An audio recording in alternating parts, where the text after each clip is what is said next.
everyone, welcome to our second Good Chat. Today, I'm so excited to announce that Gali and I will be talking with our lovely brand partner, ModiBodi. ModiBodi was founded in 2013 by a Sydney mother with the goal of tackling the waste from single-use period products and being a more environmentally friendly choice, along with opening up the conversation around periods. They aim to bring it into the mainstream and not be a topic that we need to be embarrassed about. ModiBodi makes beautiful and super comfy leak-proof underwear for periods and pee in styles for teens and menopausal women, men, maternity, active people, and their very popular swimwear. They are a certified B Corporation, which means they have extremely high environmental and social standards, and they've been a big supporter of the Good Box for the past 3 years. We would like to welcome Head of Sustainability and Social Impact, Sarah Ford. Great.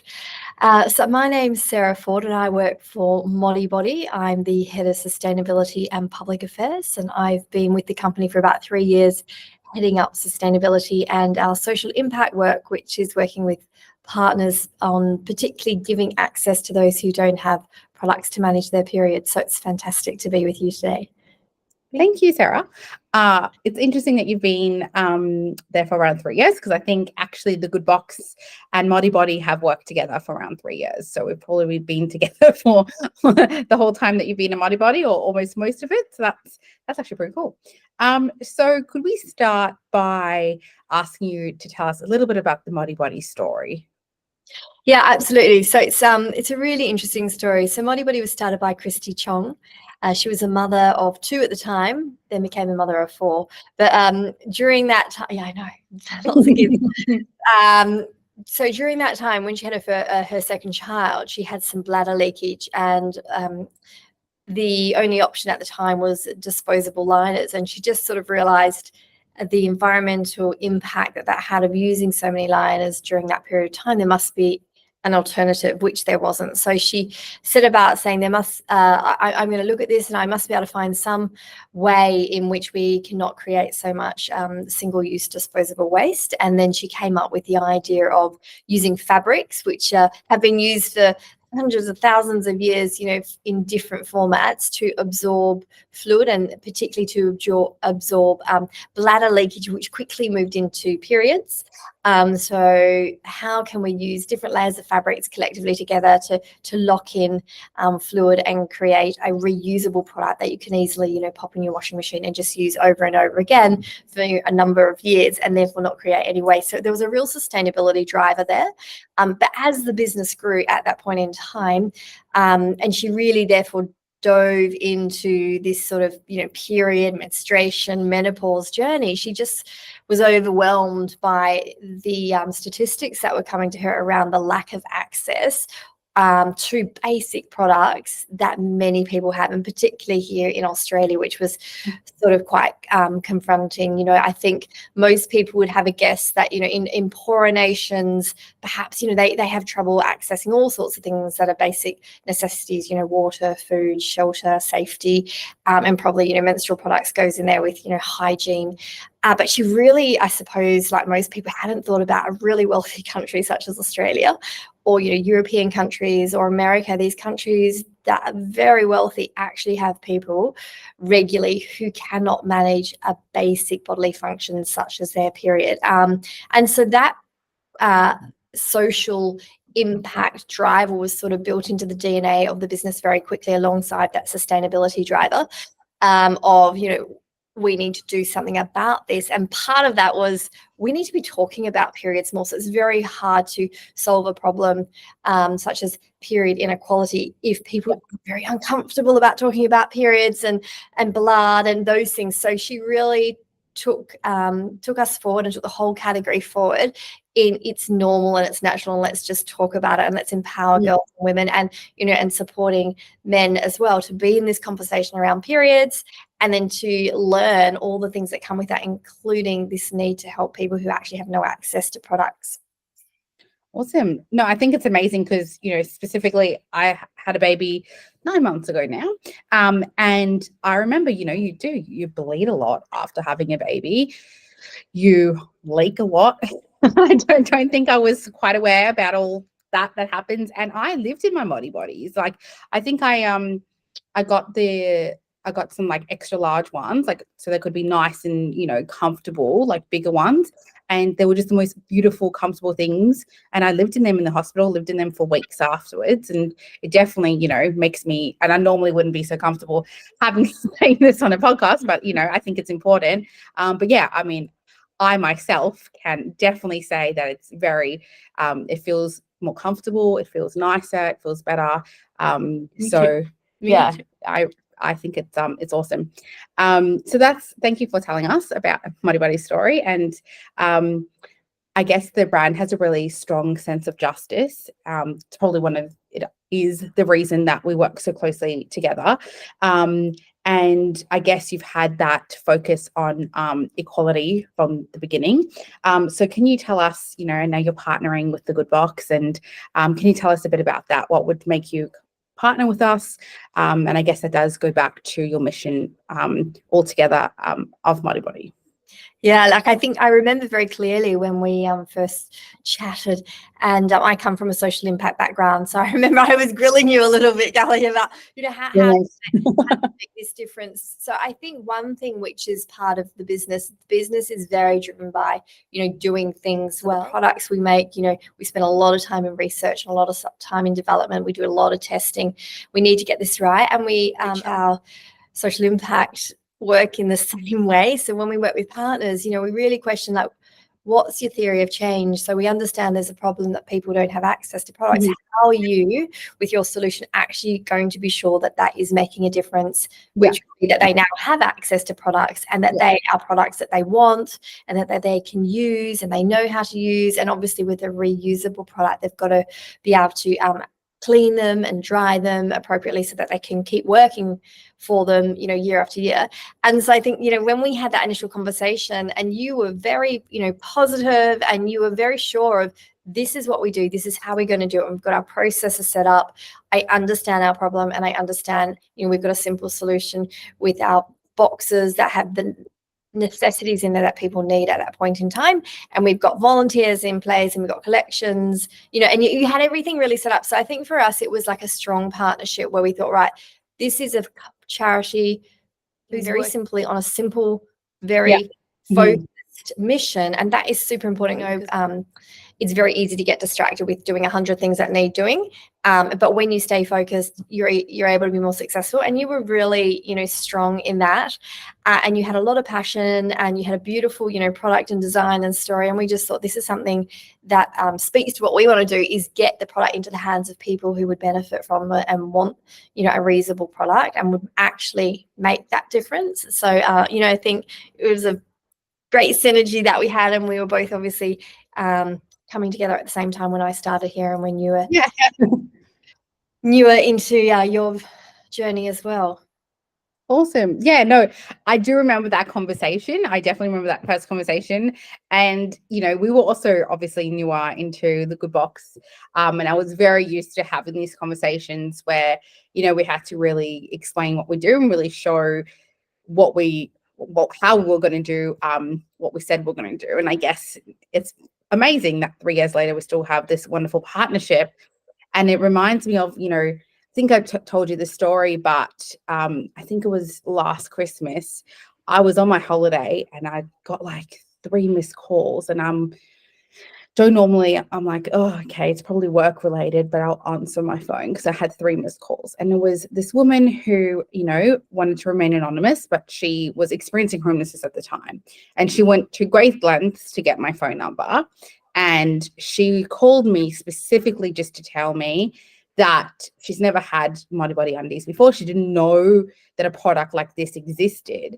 And she was teary on the phone because, one, it made her feel very dignified as a woman who, she told me, has experienced homelessness for majority of her adult life. And she wasn't particularly old, like she was 40 years old. So she, you know, is pretty young and to be experiencing homelessness. But she said that she'd been homeless for, majority of her adult life.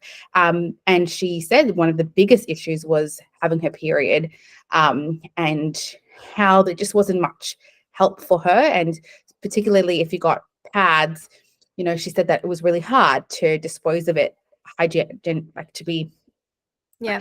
To have that hygiene, I guess, because she said, I needed to have a shower, and it was hard to find a shower, and it's hard to find a place to dispose of the pads properly, and hard to then find more pads. And so the whole thing was really awful experience for her. And now she has her ModiBodi that she goes to Orange Sky Laundry, which is one of our charity partners, and she goes there and she washes her ModiBodi, and she has it and she feels good.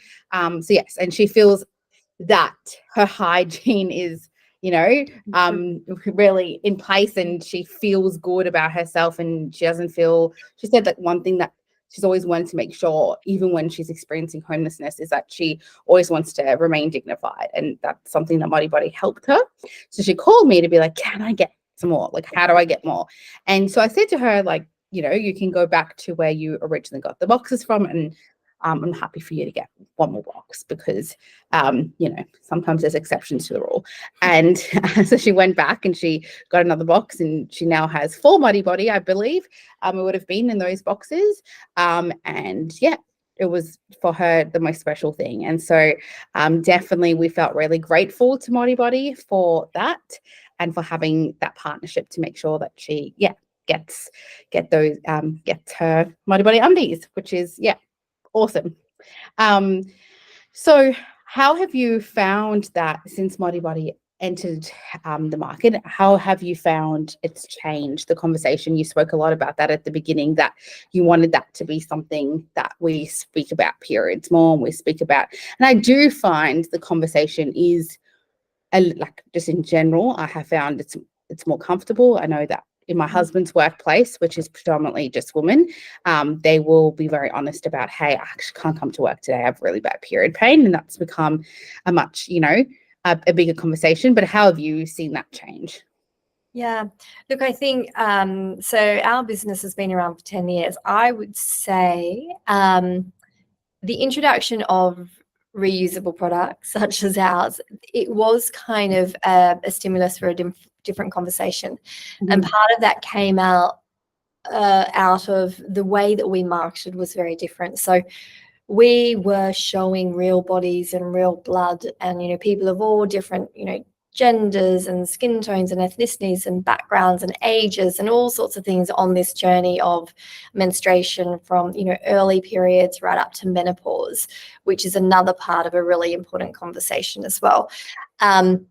And so while we sort of maybe initiated some of that because we were the first reusable period brand in Australia, and then one of the first in the world, there are a lot of us around now, reusable brands, and we all continue to speak in that language. And you can see that the disposable sector has also taken on that language about more empowering. So they've really closed down that conversation, more so around it being embarrassing. And, they used to sell, pads and tampons used to be sold with, they're very quiet when you undid the plastics, and no one would know you've got your period, and you could be in a cubicle and no one could hear it, which was really reinforcing that stigma about you don't want anyone to know, you don't want to talk about it, it's all very embarrassing, let's be very hush hush. Yeah. So I think the whole reusable sector has been a really positive category stimulus for everybody in the feminine hygiene sector to sort of think and talk differently. I mean, even that word hygiene, there's been a shift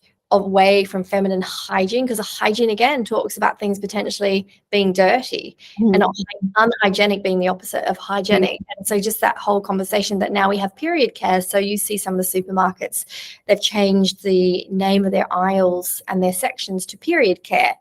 It's a much more positive term. So just more positive, absolutely, changes in language, changes in such as ModiBodi has a menstruation leave policy. So there's conversations around that, and other businesses having that conversation. The fact that when it is spoken about, it's spoken in a positive term, that it's empowering, but also there's an understanding that a lot happens in a woman's body and everybody is different, and some people have more symptoms, some people won't have any. And that openness, I think, so there's been a shift hugely in the last 10 years. And when I speak to charity partners globally, and some partners have been doing this work for 20 years, they definitely reflect that the last 10 years there has been a real ramp up in these conversations. And we also see it in law. So that's made a big difference. So in Australia, we have free period products that are given out in schools in Victoria and in New South Wales, in Queensland, a little bit in South Australia. It's just come into Western Australia.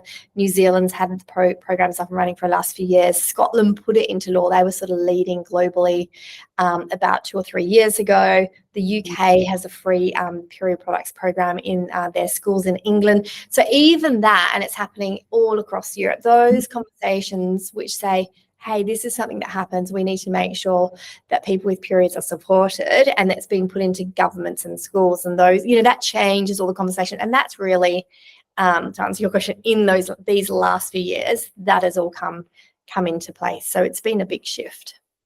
Yeah. I will say, as a Gen Zer, we love diversity and authenticity. So I guess thank you for being such a real brand. Yeah, you guys are obsessed with it.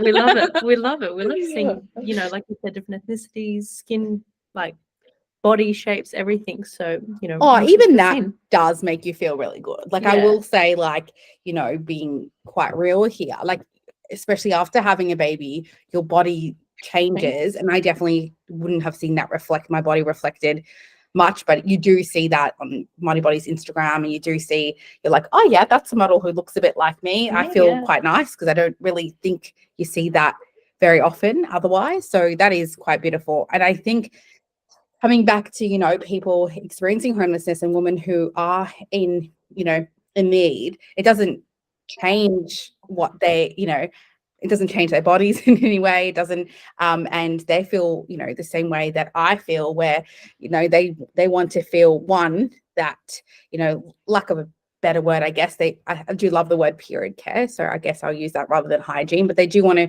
feel, it all comes back to dignity. I mean, a whole box is about dignity, and it's about making you not feel ashamed of your body. And then I guess talking about homelessness, not feeling ashamed of your situation either, and ensuring that no matter where you are, as a woman, you can be, make sure that you have that period care, because, we didn't choose that.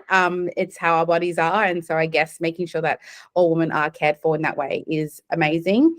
And I do think that just from an ease perspective, I mean, other conversations that I've had, it just does just make it feel easier and more simple. And I guess just little practical things. Think about when you're experiencing homelessness. Particularly a lot of the people who get our products are already in emergency accommodations, but they're probably going to go from one emergency accommodation to another emergency accommodation to another. So to make it really easy and to have something that you can kind of shift, you can kind of bring with you from one place to another, again, makes the whole thing make sense, and allow someone to kind of take that with them. And I did have another conversation where, one of the only things this lady has with her is, a letter from her daughter and ModiBodis, and she's, which is just incredible. And I guess it shows you the two things that are really important to her. But the reason that we're having, I think, this conversation right now is because Mother's Day is popping up soon, and we're having we do a U Beauty box for Mother's Day and for Christmas. The reason this U Beauty box for us is really important is that it's aimed at people who have experienced domestic violence and who are domestic violence victim survivors. And majority of these people are mothers. And, we want to make them, again, feel dignified and special around Mother's Day. A lot of them are with their children, but will not otherwise be receiving a gift. And if they do receive a gift or they receive anything, they give it to their kids. And some of these ladies aren't with their children right now and just want to feel that they matter and that they're still mothers. And so that's what we do with these boxes. And yeah, I just want to ask, like, how does, partnering with us on this U Beauty box, you've done it a few times now, what kind of, on your end, what kind of impact do you like seeing? Look, I think no one would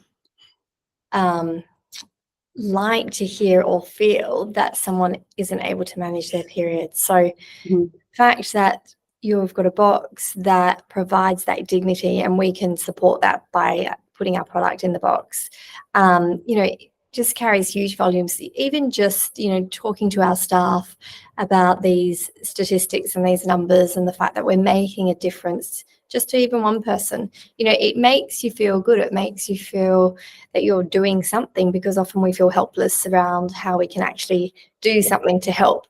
So, you know, for us, we know you're doing the hard stuff, and you've got your other partners who are on the ground getting the boxes out, and all those volunteers who work tirelessly to, you know, to reach and support and have those conversations and just be there to listen to these women who are escaping domestic violence, and the fact that they're getting a box and that we can play a little part in making them have some joy, and, you know, dignity, and feel special. You know, it speaks volumes. It speaks volumes. Awesome. Yeah, well, thank you so much. And I think, you know, something for charities in particular is that creating relationships with different brands who are like-minded is very important, because obviously a lot of effort will go into, you know, trying to get the correct items for these boxes. Obviously, the less time that we have to, you know, be finding new people, new partners to get items, if we have amazing partners who are able to stay with us and work with us, you know, that time can then be spent actually making sure that these boxes are reaching the people in need, and that more resources can go to the individuals. So it is really helpful and incredible for the relationship to continue year after year. And obviously every year we try and ensure that the boxes are better, that the way that we're, you know, showing our impact is better every year. And we've definitely seen a rise in other charities who we give our boxes to in getting these amazing pictures and stories and things that people are happier to share. And I wonder, you know, at the beginning it was hard to get people to share those stories about, you know, can you tell us, you know, what did this mean to you when you got this box? And I don't think they were that comfortable in sharing it. And we have found that people are happier to share. And it might be because in general, the conversation has become just a little bit more common. And so that's been a really fantastic for us to be able to share that impact and to get those wonderful stories, which is really awesome. So yeah, basically, thank you so much for joining us today. Is there anything that you wanted to add that you feel is important for anyone listening to this to know? Just to thank you. Like, I think we know that you put in a lot of effort and time to make this work, and to call out thanks to all the volunteers, be it at your organisation or the organisations that you support. I know they have volunteers. You know, it's only together, working collaboratively, that we can make things happen and make change in a positive way. So it's great. We love working with you, and we'll continue to support you. And I look forward to, after Mother's Day, our next big box, which is Christmas. Yeah, which is Christmas. Yeah, which is really awesome. And yeah, thank you so much. And I think that some of the volunteers, actually, now that I think about it, when you mentioned that, when they come in, there was a volunteer, I forgot her name now, but she didn't realize, she didn't know about ModiBodi, and when she was packing it, she was like, "What's this?" And like, "What's the difference between this?" And we were explaining it to her, and she was like, "Oh, that's amazing." And so she was just so pleased. I remember we were discussing, and I think the other thing that we loved is the different body shapes, that you don't have to feel like, okay, I'm this body shape, so I can't have, you know, and that's one thing we do find, particularly with all the women that we help, that there's all different types of body shapes, and we work very hard. And I do remember that was one of your questions right at the beginning, is how do you make sure that we want to make sure that people are getting the right sizes, and that was really important. And we work really hard with volunteers, social workers, to ensure that people are getting the correct size. And that's been really great to work with you on that as well. That just popped into my head when you said volunteers. But yeah, thank you so much. And obviously, if you're listening to this and you want to know more, obviously get in touch with The Good Box or ModiBodi. And if you would like to work with The Good Box in any way, please head on to our website. And thank you so much, Sarah, for joining us today. And we look forward to, the impact that you'll see after Mother's Day, and also obviously Christmas. So thank you so much. Thank you, Sarah. Thanks very much, ladies. Great to see you again. See you later. Bye. Bye.